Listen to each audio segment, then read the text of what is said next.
Ladies and gentlemen, boys and girls, children of all ages, thanks for tuning in to the Ogarstyle channel.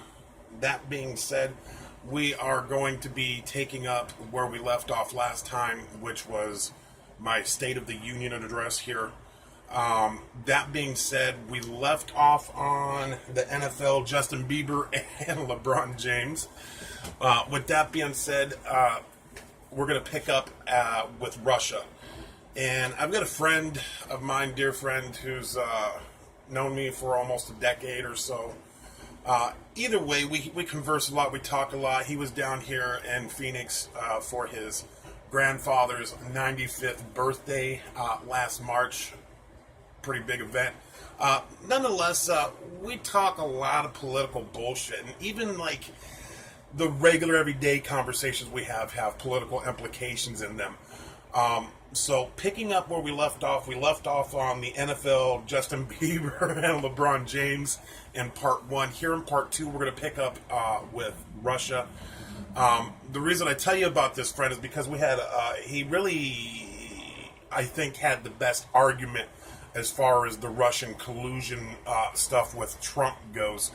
And so basically what happened was we were having a conversation, and he made this brilliant statement. I'll get to the brilliant statement here in just a few moments, but I want to give a little bit of a background on this. So, the media bias for poor Donald Trump started right off the bat. Now, I'm not completely sold on him, but I'm not against him like a lot of the media and all these Antifa and leftists and liberal folks are. That being said, I just call it a spade, call it right down the middle. Right down the middle. And with that being said, when Donald Trump first announced his candidacy for the presidency, he had made a comment. If you go back and read the actual transcript instead of just clips of what the media is only willing to show you, you can see that he says that there is plenty of great people in Mexico and blah, blah, blah, rah, rah, rah. And then he ends that statement with, but there are some folks who are coming across our borders illegally, doing it multiple times. We hear about it all the time. Somebody deported 6 times, comes back and kills somebody in California or some shit like that. If they're not murdering, they're raping. And he mentioned that. He says, and then, so after saying that, there's some good folks in Mexico, he also reiterates that there's some people that are coming across the border that are raping, pillaging, committing crimes, and that we really need to do something about that, which is true. We already know there's a big immigration problem in America. And so that being said, that total media bias worked itself into a frenzy. Before he got elected, everybody was saying, oh my God, he's going to start a World War III with the Russians, and he's going to kill Putin and bring us to war, and da-da-da-da-da-da. And then, once Donald Trump got elected, then they changed their story, right? So now he was no longer trying to go to war with Russia. Now he's in cahoots with Russia. Now he's got Russia using the election to get him elected and blah, blah, blah, blah, blah, and he's in collusion with the Russians. And my friend simply said, hey, make up your fucking mind. Is he trying to go to war with Russia, or is he trying to fucking be in cahoots with the Russians? You can't have both. You can't go to war and be in collusion with somebody at the same time. If you go to war, you're enemies. If you're in collusion, you're not necessarily friends, but you're working together, and that just doesn't happen between enemies that are trying to go to war with. It's kind of redundant, but you see what I'm saying. So, oh yes, next subject, JFK papers. I found something very interesting about that. I think, well, see, here's one of the things, like, I don't agree with Trump on. There's a bunch of stuff I agree with him on. There's a ton of stuff I don't agree with him. One of the things I don't agree is that when he did finally release those redacted papers, the CIA came and helped prevent him from releasing certain papers. And then on top of that, further later, it was found that Donald Trump says, well, we're not going to release certain papers because some people that are implicated are still alive. Okay, so why wouldn't we want to take them to task? But that's besides the point.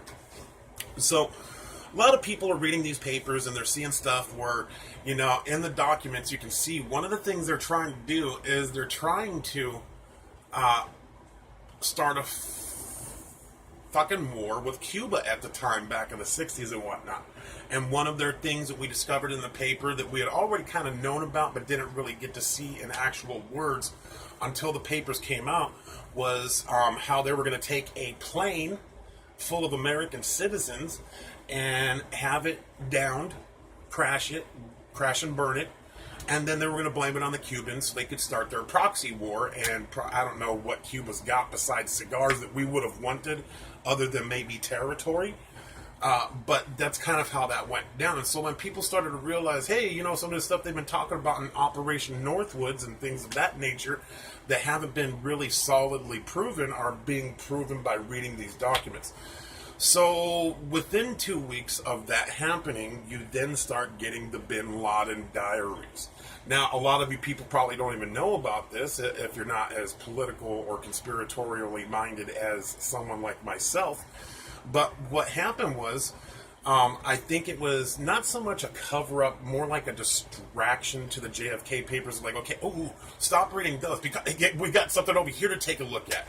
And so now you're not looking at, you know, the narrative on JFK. Now you're looking at the narrative on Bin Laden, which they've been trying to shove that down our throat for 16 years now. Just over 16 years. And so with that being said, you know, it's a detriment to really open your eyes, take a look at these things.